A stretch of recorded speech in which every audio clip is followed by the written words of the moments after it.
La Star Academy vit une de ses phases les plus intenses de cette 13e saison. Après l'élimination douloureuse d'Anouk lors du dernier Prime, la compétition s'est resserrée autour des candidats encore en lice.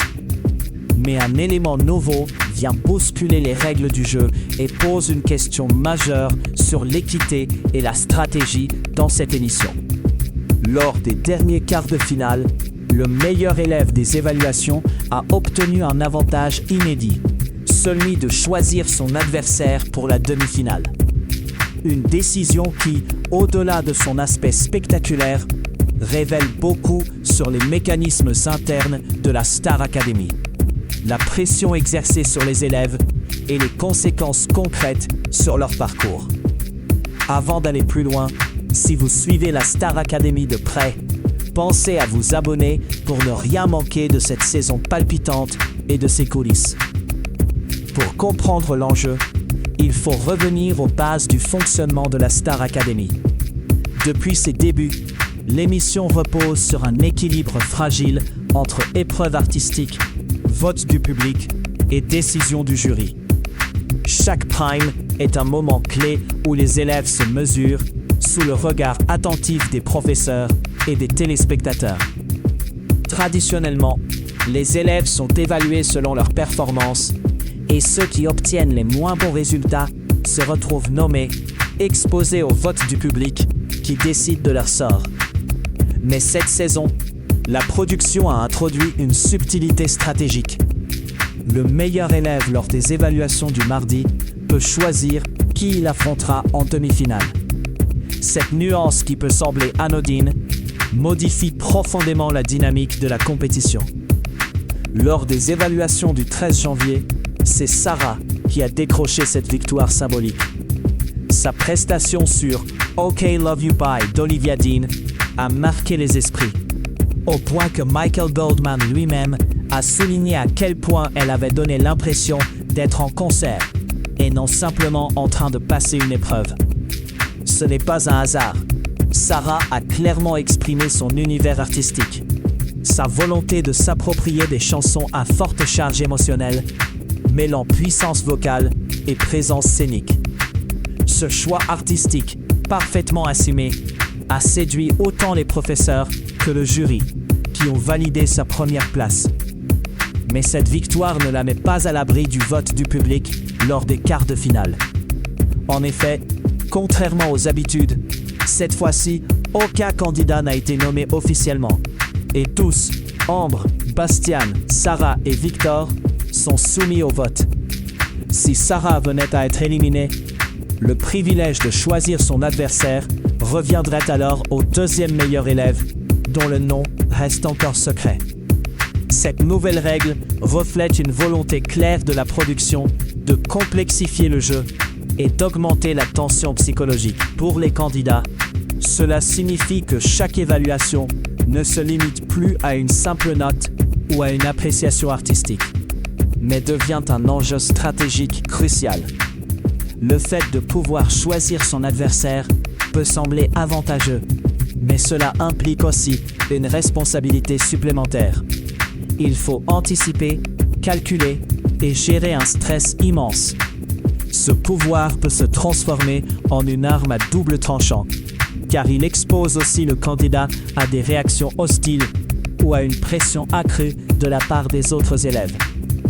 Dans un contexte où la compétition est déjà féroce, cette nouvelle règle amplifie la charge mentale. En analysant les choix des autres candidats, on perçoit également les tensions sous-jacentes. Léa, déjà qualifiée pour la demi-finale, a montré une maîtrise vocale impressionnante avec On Fire de Loïc Notet, confirmant sa place parmi les favoris. Victor a opté pour un titre à la fois moderne et exigeant, Never Forget You de Zara Larsson, démontrant sa capacité à rivaliser avec les plus grandes pop stars.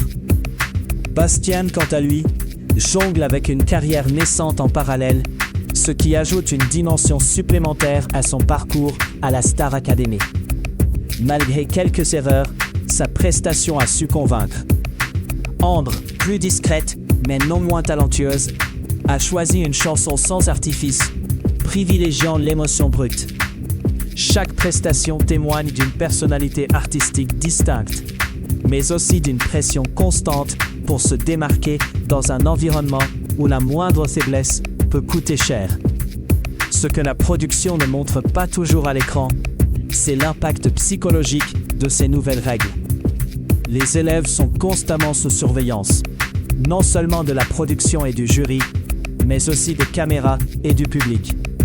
Cette visibilité permanente accentue le stress et la possibilité de choisir son adversaire ajoute une dimension stratégique qui peut exacerber les tensions internes. Certains candidats peuvent ressentir une forme d'injustice, d'autres une opportunité à saisir. Dans tous les cas, cette situation met en lumière la complexité du parcours dans une émission comme la Star Academy, où le talent seul ne suffit pas toujours et où la gestion de la pression devient une compétence indispensable. Les conséquences immédiates sont évidentes. Sarah détient désormais un atout majeur pour la demi-finale, capable de façonner son parcours en choisissant un adversaire qu'elle estime pouvoir battre. Cela peut influencer le déroulement des prochains primes, en modifiant les alliances et les rivalités entre élèves. Pour les autres candidats, c'est un signal d'alerte.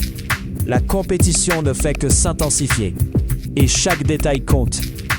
À plus long terme, cette nouvelle règle peut aussi impacter la crédibilité de l'émission. Si le choix de l'adversaire semble favoriser certains candidats, cela peut soulever des questions sur l'équité du jeu et sur la manière dont la production gère la compétition.